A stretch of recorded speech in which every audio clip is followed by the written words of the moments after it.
Welcome to the EFS survey tutorial for beginners.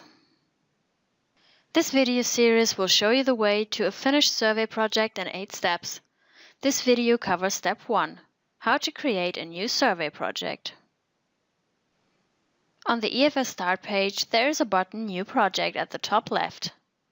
Not surprisingly, this is where you can create a new project.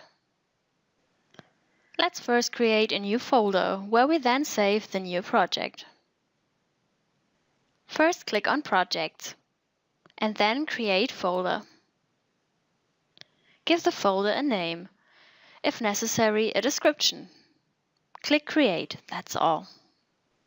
Now we will create the actual project. With one click, an input mask is opened, in which we need to enter some information. Let's go through the fields one after another. Enter a title for your project. An asterisk indicates fields that must be filled in. In the line Project Type, you can choose whether you wish to create an anonymous or personalized survey. Anyone with a link to the survey can participate in anonymous surveys. In contrast, in order to participate in a personalized survey, you need an invitation. Later on, in another tutorial, we will show you how to send invitations and manage the participants.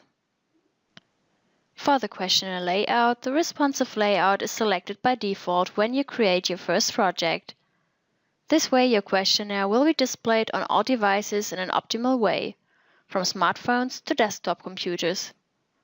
In case you created your own layout template, this can be selected under My Layouts. Now you can select the folder where your project should be stored. By entering that information, your project is already created. However, EFS Survey offers additional specific settings that are optional. You can choose which user groups should have access to the project. In the next step, you can set the language for the survey messages. The survey messages are inscriptions, for example, for the progress bar and buttons, but they are also the messages for incorrect entries and other system messages. In this case, let's select English.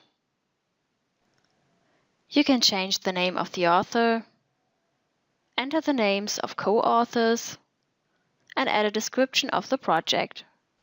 For automatic error notifications, for example for runtime errors, you can include a list of email addresses. If desired, EFS Survey can inform you of the approaching end of your survey's field time.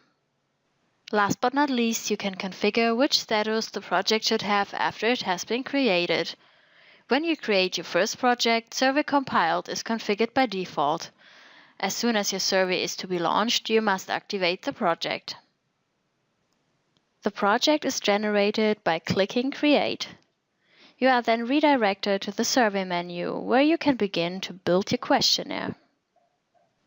In the next step, you set up your questionnaire and enter your questions. Watch the next tutorial to see how it works. Good luck with your project!